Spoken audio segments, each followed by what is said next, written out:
So you get more purchase off the ground. You feel like you are ripping across the ground. You are pulling the ground behind you because you're on the ground a little bit longer.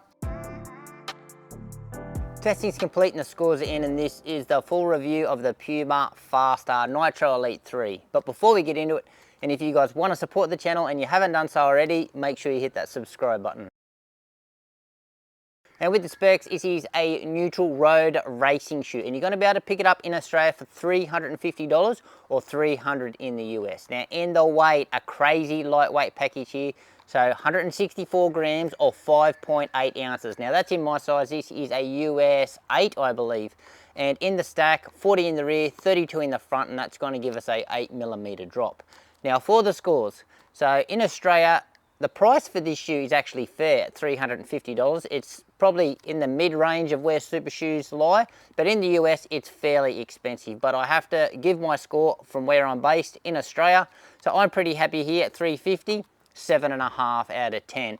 And in the weight, well, it's up there with the lighter shoes that I have ever run in. So this and the Vaporfly 4. I don't think I'd want a shoe any lighter. I don't think how much more benefit that I would get out of it. So for me, it's pretty much perfect, 10 out of 10. And in the upper, so the material that they're using here is what they call ultra weave. Now they use ultra weave in all the uppers of their race shoes, but this is a different material to what they use on their other models. So in this version, it's a really fine mesh. It feels like plastic, you can see straight through it, but the breathability is excellent. So it's just what you want in your race day shoe. With our heel counter, I'm going to say it's got a fair bit of structure there. We've got a solid little cap around the bottom here and a little bit of play at the top there. Minimal amount of padding around the heel collar, absolutely no padding on the tongue whatsoever. All the tongue is just a flap of this ultra weave. Now the tongue is not sewn in, as I said, paper thin. It does get tricky trying to put your foot into this shoe and getting that tongue flat. So one of the drawbacks here. Reinforced eyelets down either side. Lacing system not too bad though. A couple of sets of laces you get with these shoes, but I've opted for the originals, believe it or not. No issues with those coming undone. Midfoot lockdown, excellent. No heel slippage in the back. Now in the fit, probably another drawback of the upper here in the shoe. The shoe fits long, and that's what a lot of the Puma race day shoes, they do fit quite long and they're narrow. So this is the case in this shoe. I chose to come half a size down because I got to try on my true to size and I knew it was too long and I knew I could get away with the width. Now if you've got a wide foot, you're not going to be able to come half size down in the shoe because the shoe will be so narrow. But in the lengthwise, just note that it's going to be quite a long shoe. Now for the scores, functionality wise, it does perform pretty well for a race day shoe, but it does need a few tweaks to make it better. I think they need to fix up this really fiddly tongue. Maybe a couple of stitches in either side might fix it. That's not going to add too much weight to the shoe. And they just need to refine the fit as well. Just make the shoe not so long. But apart from that, pretty happy with it, 8 out of 10. And in the outsole, so the rubber that they're using here is of course Puma Grip. Now in my opinion, Puma Grip is the market leader. It's the best outsole rubber on the market. It performs extremely well in all conditions and pretty good in the durability department as well.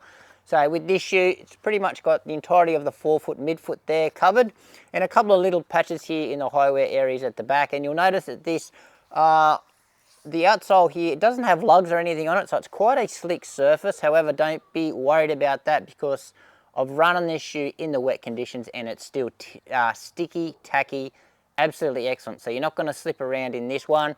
So performance wise with this shoe, with this outsole, there's not too much more I can say about it.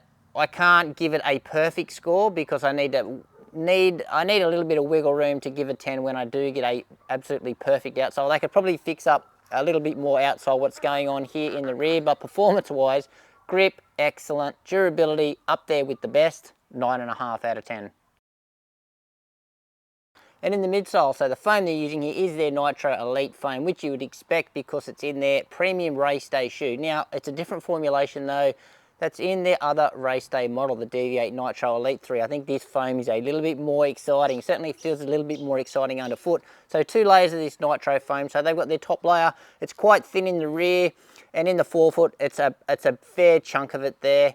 And then they've got their full-length power plate or extended power plate, which is a carbon plate. It comes out a little bit further past the toe there, as you can see, which I'll cover later which does play into how this shoe rides. Then under our carbon plate, bottom layer of our nitro foam, so we've got a pretty thick pot of it in the heel area and then a really thin layer of it in the forefoot area. And just another feature here when we're talking about the midsole, you'll notice that this shoe here, it's really missing a big chunk of that midsole foam from the heel area as well.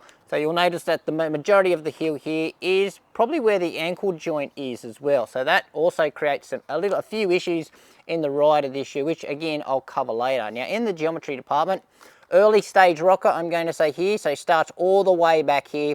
And I'm going to say it's not a super aggressive roll forward, but it's certainly not a gentle roll forward. It's somewhere in the middle, probably more on the aggressive style of rockers when in comparison to other shoes. But again, as I said, there is more aggressive rockers on the market than this shoe, but I think they have fine-tuned this one just right. And in the rigidity department, as I said, it's got a full-length power plate, so rigidity-wise, this is a really stiff shoe.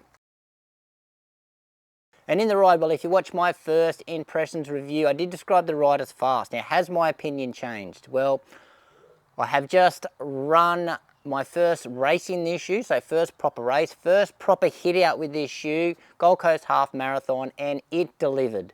So it actually delivered me a new PB in the half marathon, which I didn't think that was possible at my old age. However, this shoe did it, and it had done it, and it done it really impressively. So my perceived effort through the entire race was quite low considering the pace that I was running, and I was surprised with how much run and how much energy and how much pace I still had in the legs at the end. So all those claims about this shoe online about its improved efficiency, like against some other quality shoes like Vaporfly, Alphafly, they're claiming up to 3%. I think it's better than those shoes. So from my experience now, this shoe certainly does deliver. So yes, it's fast, it is soft, it's bouncy, it's responsive, but the best quality about the ride of this shoe, and I think it's got to do with this extended carbon plate, is just, I think you're on the ground a little bit longer, so you get more purchase off the ground. You feel like you are ripping across the ground, you are pulling the ground behind you because you're on the ground a little bit longer, and it feels like you've just got this really long, powerful stride. Now, the ride is not all amazing, or it's not going to work for everyone, because in this heel area is so soft and it does collapse quite easily. So if you're a heavy heel striker, this shoe is not going to be for you. It's certainly designed for hitting right here, so through the midfoot or the forefoot, compressing through and then powering off. So at those faster paces, this is where this shoe does really shine, but it's going to feel quite unstable on the heel, and obviously going around corners as well, it's also a little bit sketchy in that department. And best shoes, so if you haven't picked it up already, for me this is 5K up to half marathon races. So it's a super fast shoe. You're going to get the most out of it. You're landing through the midfoot, you're powering off through the forefoot. That's where it works. I'm dubious of myself using this for a marathon because I don't like how the heel collapses and how it feels through the heel and how unstable that feels, especially at those later stages of the marathon. Yes, you can use it for a marathon, but you need to be a really strong runner. So one that's going to hold their form all through the marathon. You're going to be landing this midfoot and powering off the forefoot the whole way. So who is this shoe not going to work for? So certainly if you are new to running, you've never owned a carbon plated shoe before, or if you need any type of stability, certainly look elsewhere. So this one mainly for experienced runners, midfoot strikers, forefoot strikers who are putting some real pace through the shoe. So some other options out there if you are considering this shoe. First one I'll mention is the Nike Vaporfly 4. So same crazy lightweight as this shoe, however, much more natural feeling shoe. Soft, bouncy, responsive, but just not so rocket. So it's probably going to suit a few more runners than what this shoe will. Next one I'll mention is the Saucony Endorphin Elite. Super soft, mushy shoe, very fun to run in. Very different geometry though, so that one's got a later stage rocker. Last one I'll mention is the Hoka Cielo X1 2.0. So that shoe for me feels quite familiar to this shoe, especially off the forefoot. So super propulsive. However, it's just got a more aggressive rocker. So checking out the scores there, as you can see, it has got an absolutely amazing score. So scorched up the top of the leaderboard, equal first when it comes to super shoes in the scoring department. So for me, this is the fastest shoe, or the fastest feeling shoe that I've tested, that I've run in, that I've raced in. So I absolutely love this shoe, but just remember, it's not going to be for everyone, okay? It's certainly not going to be for everyone. It can cause major issues if you are not suited to this shoe, and it's certainly really hard to get hold of as well. But if this shoe is good for you, if you're a strong runner, more through the midfoot, forefoot, at those shorter distances, this shoe is going to be a weapon for you guys. So it's a definite buy for runners out there like that.